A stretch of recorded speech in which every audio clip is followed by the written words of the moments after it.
Russia and Ukraine are exchanging deadly attacks at a time when the US is holding talks with both the sides separately in Saudi Arabia. Russia is roaring revenge with its dangerous escalation as Ukraine continues to strike Russian energy infrastructure. Our next report telling you if the US can actually bridge the gap between Russia and Ukraine as the fighting continues unabated.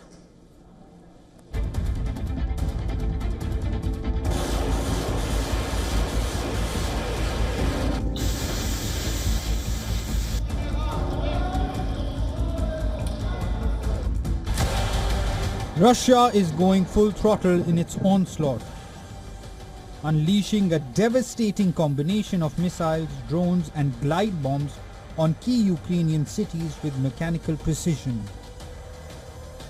Heavy aerial bombardment is transforming civilian landscapes into war zones and human suffering. The regions of Kyiv, Kharkiv, Sumy, Zaporizhia, Chernihiv, Odessa and Donetsk suffer intense Russian bombardments. Russian troops continue to make daily advances across eastern Ukraine. These are images from the front lines showing heavy Russian firepower. With infantry numbers decimated and morale fragile, Ukrainian troops are increasingly relying on aerial drones targeting Russian infantry. They are skeptical of any possible truce.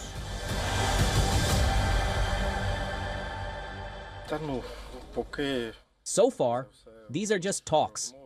There hasn't been any visible action. There has been no ceasefire. And I think that there will never be one from the Russian Federation because this is a country that has been at war for all its existence.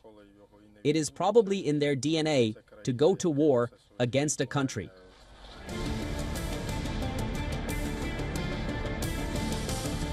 Ukraine is also continuing its strikes on Russian territory. It has destroyed 2 Russian Ka-52 and 2 Mi-8 helicopters in missile strikes with a HIMARS rocket launcher in Belgorod Oblast. The region is regularly used by Russian forces to launch attacks on Ukrainian territory. The Ukrainian troops have blown up a gas pumping station on their retreat in the Kursk region. Moscow describes this as a violation of the moratorium on attacks on energy infrastructure. The deadly attacks come at a time when US holds negotiations with Russia and Ukraine separately in Saudi Arabia. While President Trump pushes for a swift resolution to the 3-year conflict, both sides have put forward different proposals for temporary ceasefires. Russia is pushing for a possible resumption of the Black Sea Initiative. It is working out on the terms with the US to halt on attacks on energy infrastructure. Moscow believes it has common understanding with the US on the need for settlement in Ukraine. However, it wants the US to address different aspects of the settlement. As the world watches, the fragility of this limited truce underscores the complexities of the Ukraine conflict. The path to lasting peace requires more than tentative agreements. It calls for a genuine commitment from all stakeholders to end the 3-year-long brutal war. Bureau Report, WION World is One.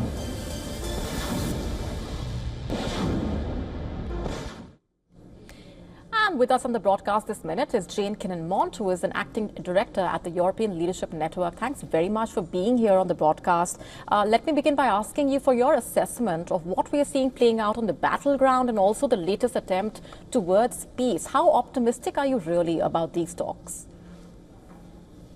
I'm not very optimistic, but then maybe the US is the only one that can bridge the divide. At the end of the day, over the last 3 years, we have seen various attempts to mediate, including by Turkey, by Qatar, even Israel at one point offered to mediate before it became embroiled in its own problems closer to home. But when you have a conflict that involves 2 superpowers on different sides, there's no real force that can mediate. So, perhaps the US can.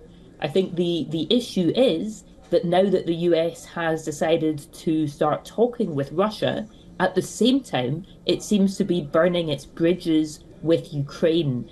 the envoy, Stephen Witkoff, has been speaking in a way that sounds so close to the Russian viewpoint that the Ukrainians are now very afraid. So what's going to happen to actually bring the sides together rather than seeming to move from one side to the other? In terms of the battlefield, clearly it doesn't help to build trust in the process when there's so much fighting now, but it does actually happen quite a lot that when peace talks are about to happen, the sides in a war try to do as much as they can before any ceasefire comes into effect. It doesn't mean a ceasefire definitely won't happen.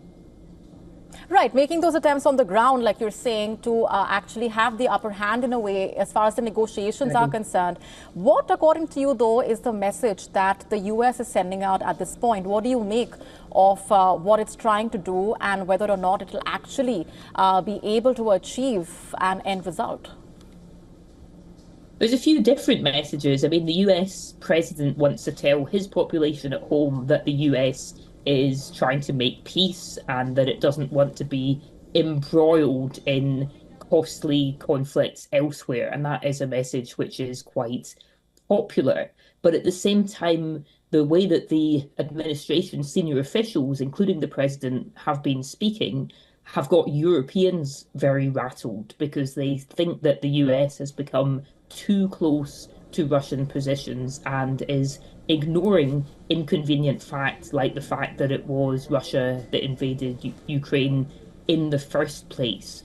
We're seeing a US administration that doesn't really seem to trust its own bureaucracy and its own diplomats, and the decisions are being made by a very small number of people around the president, and everyone really is running to keep up with what the latest thinking is because it seems very different from US policy just 3 or 4 months ago.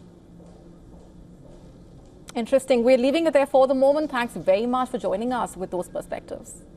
To stay up to speed with the latest news, download the WION app and subscribe to our YouTube channel.